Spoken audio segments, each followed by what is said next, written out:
Good evening friends, welcome to the YouTube channel advocate Amit Kumar Gupta. अपने income tax के cases की series में आज जो केस हम लोग डिस्कस करेंगे उस केस का नाम है principal commissioner of income tax versus LL hotel and investment limited. ये केस 447 आईटीआर पेज नंबर 92 पे रिपोर्ट हुआ। मैटर दिल्ली हाई कोर्ट ने डिसाइड किया। बहुत ही रीसेंट जजमेंट है 31 मई 2022 का। फ्रेंड्स, इस केस के फैक्ट्स बहुत इंटरेस्टिंग है। इस केस में एसएससी ने अपना होटल एक बहुत बड़ी चेन आईटीसी को लीज पर दिया हुआ था। ये होटल ऑपरेटर एग्रीमेंट के तहत दिया हुआ था और आईटीसी जो है वो एसएससी को लीज देता था। काफ़ी टाइम से ये लीज चल रही थी।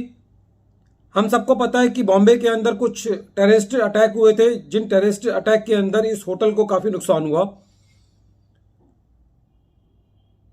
एसएससी के बीच में और आईटीसी के बीच में डिस्प्यूट हुआ कि जो होटल का नुकसान हुआ है टेररिस्ट अटैक के अंदर, उसका कौन जो है उस रिपेयर एंड मेंटेनेंस को कराएगा, और दोनों में डिस्प्यूट हुआ। बाद में एसएससी ने ये डिसाइड किया कि आईटीसी से ये एग्रीमेंट किया कि करीबन 43 करोड़ रुपीस जो है वो एसएससी आईटीसी को देगा और ये जो लीज एग्रीमेंट था इसको ख़त्म किया जाएगा और जो आईटीसी है वो एसएससी को उसके होटल का पीसफुल पोसेशन दे देगा। एसएससी ने पेमेंट किया और एसएससी को आईटीसी से अपने होटल का पीसफुल पोसेशन मिल गया। एसएससी ने ये जो पेमेंट किया था अपनी प्रॉपर्टी को वापसी लेने के लिए एक्सेप्शनल सर्कमस्टांसेस के अंदर, क्योंकि जो प्रॉपर्टी को डैमेज हुआ था वो एक टेररिस्ट अटैक के थ्रू हुआ था, तो एक डिस्प्यूट था। और इस केस के अंदर एसएससी ने कोई नया एसेट नहीं खरीदा था, क्योंकि एसएससी इस टाइप के बिजनेस में था। जो एसएससी का ऑब्जेक्ट है वो भी एलिस होटल्स एंड इन्वेस्टमेंट है। ये जो मैटर है वो होटल इंडस्ट्री से रिलेटेड है। तो एसएससी ने इस जो पेमेंट किया उसको as a revenue expenditure treat किया, क्योंकि एसएससी का ये कहना था कि साहब मैंने कोई नया कैपिटल एसेट तो खरीदा नहीं है, मैंने कोई उसके अंदर ऐसा एडिशन तो किया नहीं है जिससे मेरी अर्निंग कैपेसिटी बढ़े, तो ये सारा का सारा खर्चा जो है मुझे रेवेन्यू एक्सपेंडिचर के बतौर मिलना चाहिए। लेकिन एओ साहब इससे कन्विंस नहीं थे। उन्होंने इसको कहा कि ये कैपिटल एक्सपेंडिचर है। और बाद में ये मैटर ट्रैवल करता हुआ दिल्ली हाईकोर्ट के अंदर गया, क्योंकि आईटीएटी ने जो है वो एसएससी को रिलीफ दे दिया था, लेकिन डिपार्टमेंट जो है वो आईटीएटी के ऑर्डर के अगेंस्ट जो है वो दिल्ली हाईकोर्ट में गया। दिल्ली हाईकोर्ट का कहना ये था कि ये एक्सपेंडिचर कैपिटल है या रेवेन्यू है।